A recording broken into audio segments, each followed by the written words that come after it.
The problem of mobilization maybe is the main problem for Kremlin right now, because it needs strong support of the population.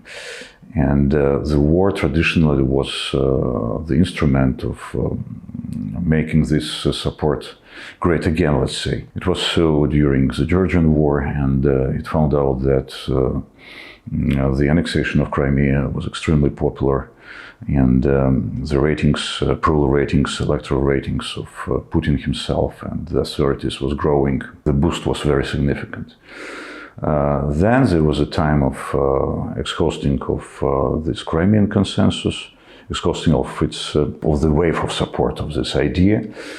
And now I think that Kremlin strongly needs small, fast, speedy, victorious war.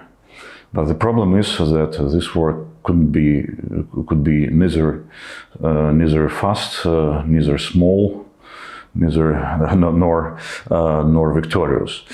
And in that sense, people are trying to understand the current situation, and their views are changing. Yes, they are still supporting their motherland, the idea of patriotism, the idea of strengthening the country, but their attitudes are quite rational toward current events. The first thing, when the authorities tried to mobilize to a higher extent the population, they produced fears instead of mobilization. And the fear of the Great War, big world war, is quite high, around 60% since the year 2018, since the period of retirement age reform, paradoxically. Right now, people are beginning to wait for the war with neighbors, with Ukraine for sure, and everyone understands that the war with Ukraine could be proxy war with the West as such,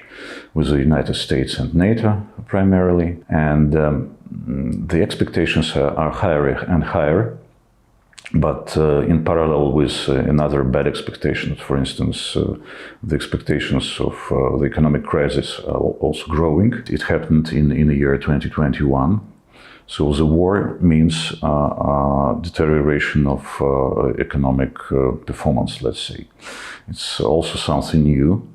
And if all these events were perceived like something normal, and we have a special definition for it, new normal, now people are perceiving the possible war as a new abnormal, because they began to understand that it could be a real war, it could be a hot war. The same situation we observed in a year, even in the year 2014, in a year of the highest support of the authorities. People thought that, for instance, war at Donbass could be more or less peaceful, just like we annexed Crimea without a single shot. But it found out that this war could be bloody and destructive. And after that, people began to support not the incorporation of these territories, but simply independence of them. And this idea is still quite popular among Russians, etc., etc. So the attitudes are more and more rational to possible war. Again, it's also a psychological factor, because several years ago, people thought about war as about something which we see, which we watch in television, something distanced, remote. It doesn't touch us. We could be very victorious and bellicose watching TV. But when we think about our sons who could be sent to real war in trenches, this is a big difference.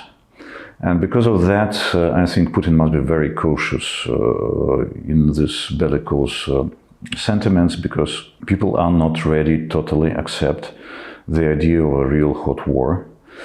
And instead of mobilization, Putin could get demobilization of people in the circumstances of bad economic performance, in the circumstances of stagnation of real incomes, in the circumstances of very low economic growth.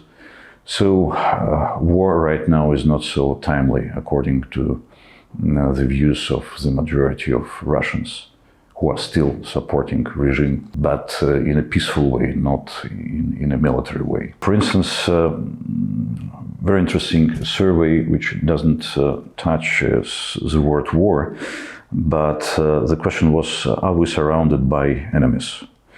And several years ago, the figure was 26%, now it's 16%.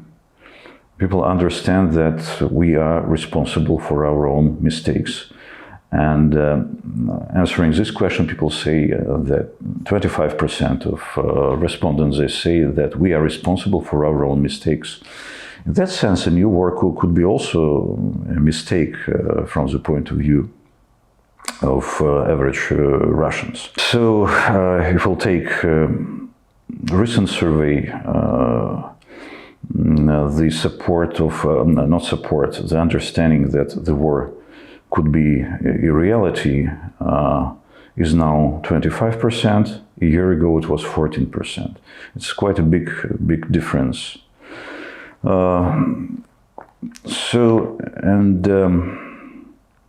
Again, I can repeat this figure, around 60%. This is a permanent fear of a great world war. The plateau of 40%, this is the fear of repressions.